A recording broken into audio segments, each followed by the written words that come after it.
For those of you struggling to go no contact with a narcissist, this video is for you. I want to share some tips. Some of them even helped me when I needed them. So let's do it. Number 1, don't need a label.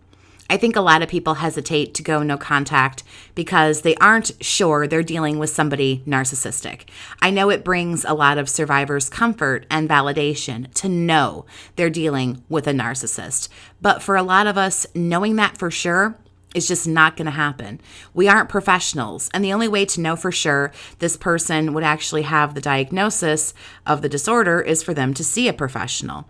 So if you're having trouble here, do yourself a favor.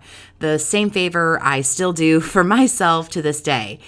You say, yes, this person has a lot of signs, and they probably are highly narcissistic, but no one needs to be a doctor to recognize toxicity. And that's what this person is, toxic. I am no professional. I have no idea if the man I was with has the full-blown disorder or not. What I do know, and what you know, is what was done to you was not correct. Narcissist or not, it doesn't matter. This person needs to go. It is time for a change, and no contact is absolutely necessary. Number 2, set a date. We are addicted to these people. Can't sit in denial about it. I was. With any other addiction, sometimes it can help us to set a date.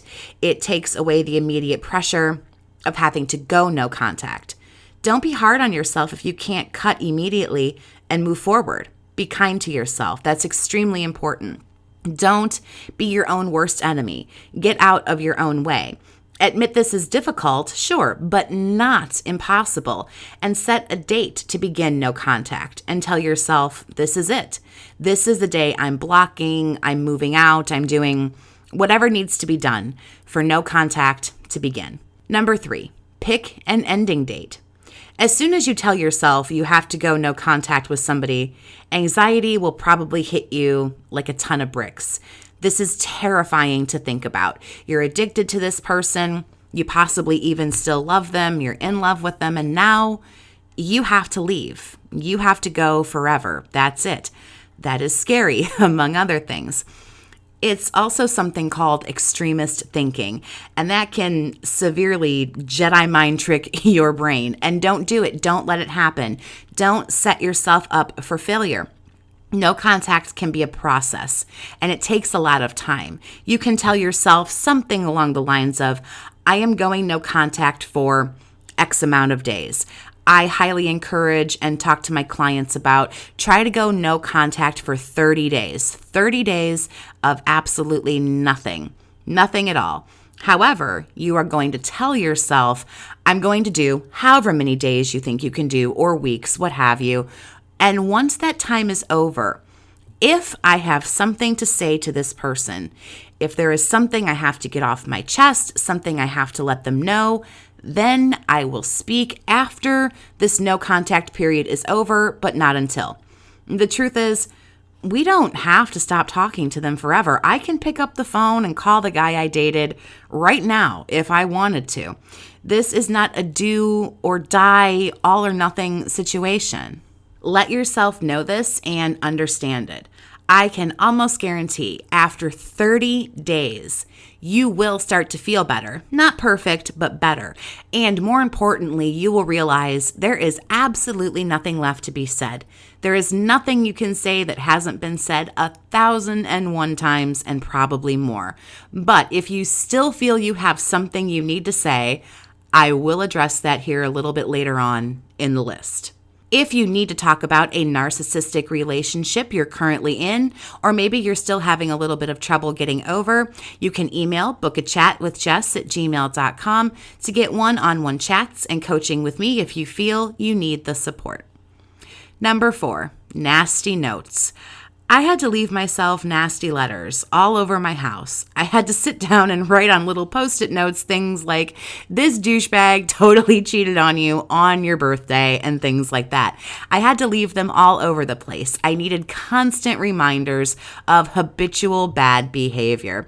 Along with negative ones, I also wrote myself a lot of positive, encouraging notes as well. I was better than that relationship. I deserved better. I deserved respect. and so on and so forth. So sometimes you might have to do something like that. That one certainly helped me. Number 5, journaling. This is where if you still have something to say to this person, well, guess what? This is where you say it. I've said this before, but I wrote the man that I dated beautiful, sappy, awful, sad love letters. I missed him. I loved him. I was so broken. And then I wrote, I'll just say what it is, evil letters, hurtful, awful, frankly, disgusting letters that have, of course, never been shared. But I really wanted to say these things to him to just, I just really wanted him to hurt bad. Trust me when I say this is literally the same as talking to them without all the drama. You don't need to get sucked back in. They don't care about how you feel, the good, the bad, or the ugly. Your insults, your hurtful words are futile. Nothing will come of actually saying anything to them.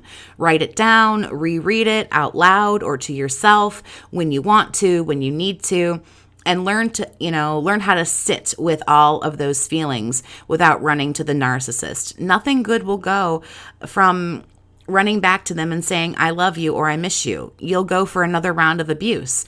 Nothing good will come from, I hate you, I can't stand you, I wish you were dead, or whatever the case may be. That will start more fights and more drama. Write it all down. Reread it, whatever you have to do. Journaling. That is where you say what still needs to be said. Number 6, passion and purpose. So getting away is one thing, but staying away is quite another. This person is on our mind a mind-numbing amount of time. I can't stress enough that when we are so desperately waiting for them to reach out, or when we want to reach out, this clearly means we need passion and purpose in our life. Our energy needs to go somewhere else. We need to find fulfillment from something, not someone. This is where we need to stop worrying about this person and focus on ourselves, what we need, what we want, what makes us happy. If you don't know what your passion or purpose is, then that is what you need to be spending your time figuring out. The narc is not obsessing over you. They're moving on with new supply. They're doing their thing. The only time they're talking about you is when they're running a smear campaign to some new person. Why are you obsessing over them? Work on yourself. That is the best thing that you can do in this time, is work on you. Don't worry about somebody who isn't particularly very worried about you. Number 7, research. I say a lot that one of the best things that helped me so much in all of my recovery was to learn about narcissism.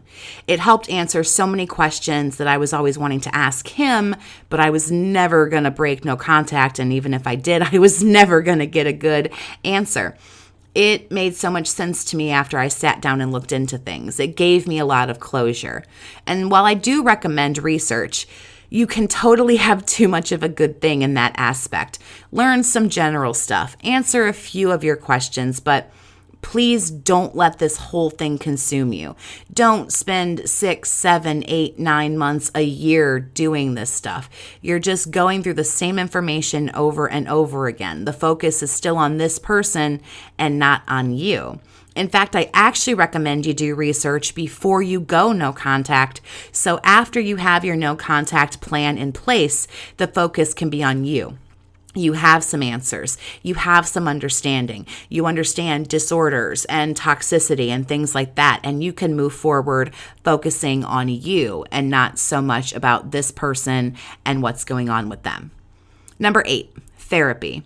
I can't strongly enough urge every single survivor to talk to a licensed professional, whether they're an expert in narcissism or not. There is a lot going on in our brains through a lot of this, and we all need to talk. We need help. There's nothing wrong with asking for help. Therapy makes us better people. If you have the means, please get help. If you don't, I again urge you, find options, find other kinds of support, find somebody who can help you. Therapy is out there if you want it. If you want it, it is there for you. And if you are willing to go through it and change your life, you can do it.